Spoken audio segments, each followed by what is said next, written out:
Film Sooryavansham सबने देखी होगी और ये फिल्म सेट मैक्स पर तो इतनी बार आया है कि एक व्यक्ति ने तो सेट मैक्स चैनल पर केस भी कर दिया था। वजह उसकी सिर्फ ये थी कि सूर्यवंशम को देख देख कर वह और उसका पूरा परिवार बोर हो चुका था। यहाँ तक कि उसने ये भी कह दिया था कि अगर मानसिक हालात पर असर पड़ा तो जिम्मेदार सेट मैक्स वाले होंगे। तो हम उम्मीद कर सकते हैं कि इस फिल्म को शायद सबने देखी होगी। अब आपको बता दें कि हम इस फिल्म की चर्चा आज क्यों कर रहे हैं, उसके पीछे का वजह ये है कि सूर्यवंशम में अमिताभ बच्चन हीरा के रोल में रहते हैं और पत्नी को उच्च शिक्षा दिलाकर आईएएस अधिकारी बना देते हैं। कुछ इसी तरह का मामला प्रयागराज से, लेकिन इस मामले में कुछ अलग है जो शायद आपको भावुक करते या तो फिर गुस्सा दिलाते। पूरा मामला आपको बताते हैं। चौथी श्रेणी का कर्मचारी एक होता है जो अपनी पत्नी को उच्च शिक्षा दिलाकर पत्नी को पीसीएस अधिकारी बना देता है, लेकिन पीसीएस अधिकारी बनी पत्नी बेवफा निकली और उसने पति को ही किनारे कर दिया। इतना ही नहीं, पति को मरवाने और दूसरे के साथ घर बसाने का भी प्लान बनाने लगी है। ऐसा आरोप पंचायती राज विभाग में चौथी श्रेणी कर्मचारी पति आलोक मौर्य ने पीसीएस पत्नी ज्योति मौर्य पर लगाया है। वहीं पीसीएस पत्नी ने पति और उसके परिवार वालों के ऊपर दहेज मांगने, बदनाम करने और उत्पीड़न करने का आरोप लगाते हुए धूमनगंज थाने में मुकदमा दर्ज कराया है। आलोक मौर्य का कहना है कि 2009 में उसका पंचायती राज विभाग में चौथी श्रेणी कर्मचारी पद पर चयन हुआ।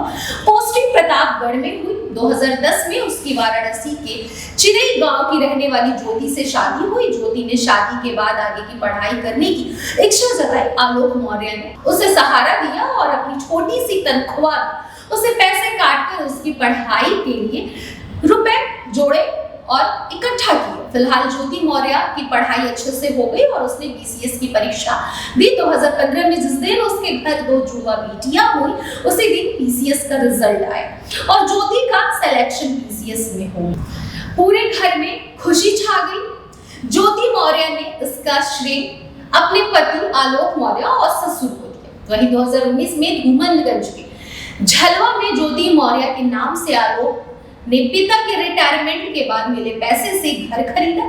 सब कुछ ठीक ठाक चल रहा था। इसी बीच सन 2020 में मनीष दुबे नाम का एक व्यक्ति इन दोनों के रिश्तों के बीच खलल डालने आ गया। पति आलोक मौर्य का आरोप है कि उसे अपनी पत्नी पर शक हुआ तो उसने मोबाइल चेक एक दिन किया। इसमें मनीष दुबे जो कि होमगार्ड कमांडेंट के पद पर तैनात है और साथ ही उसकी पत्नी ज्योति मौर्य का ओपन चेक सामने आया। मना करने पर ज्योति मौर्य ने उग्र रूप धारण कर लिया। वहीं आलोक मौर्य ने समझाने की बहुत कोशिश की, लेकिन मामला नहीं सुधरा। आलोक मौर्य ने मनीष दुबे की पत्नी से भी संपर्क किया। उसने भी काफी कोशिश की, लेकिन असफल रही। वहीं 22 फरवरी 2023 को पति आलोक सरकारी आवास पर पीसीएस पत्नी ज्योति और कमांडेंट मनीष दुबे को रंगे हाथों पकड़ लिया।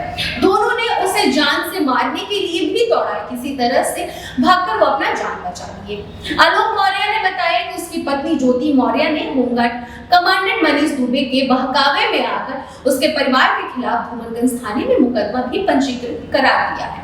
अब ज्योति मौर्य जान से मारने और जेल भिजवाने की धमकी दे रही है और वहीं मनीष दुबे ने अपनी पत्नी से तलाक लेने के लिए भी कोर्ट में अर्जी दे दी है। पीसीएस अधिकारी ज्योति ने भी आलोक मौर्य को तलाक देने की बात कही है। आलोक मौर्य की पत्नी ज्योति ने वर्ष 2015 की पीसीएस परीक्षा में 16वीं रैंक हासिल की थी। उस समय अधिकारी ने अपनी सफलता का श्रेय पति और ससुर को दिया। ज्योति वर्मा पीसीएस बनने के बाद जौनपुर, कौशाम्बी, प्रतापगढ़, प्रयागराज और लखनऊ में तैनात रह चुकी है। वर्तमान में बरेली के शुगर मिल में जनरल मैनेजर है। मनीष दुबे गाजियाबाद में होमगार्ड विभाग में कमांडेंट है। वहीं पीसीएस अधिकारी पत्नी ज्योति मौर्य का कहना है कि आलोक मौर्य से उसकी अरेंज मैरिज हुई थी। आलोक के घर वालों ने आलोक मौर्य को ग्राम पंचायत अधिकारी और अन्य भाइयों को भी अधिकारी बताकर शादी की, लेकिन बाद में पता चला कि वह सफाई कर्मचारी है। उसके साथ धोखा हुआ है। वहीं आलोक मौर्य बिना उसकी अनुमति के उसके मोबाइल को गलत तरीके से ट्रेस करवा रहा था। मनगढ़ंत अनर्गल आरोप लगाने की वजह से आपस में मनमुटाव बढ़ गया। आलोक मौर्य अपने परिवार की सुविधाओं के लिए पैसे की मांग करता था, ना देने पर हमें बदनाम करने की कोशिश करता था। इन सारे कारणों की वजह से मैं उसे तलाक देना चाहती हूँ और अब इसका जवाब मैं उसे कानूनी तौर तरीकों से दूंगी। आपको हमारी खबर कैसा लगा, इस पर आपका क्या विचार है? हमारे कमेंट बॉक्स में जाकर अपना विचार जरूर साझा करें। शुक्रिया।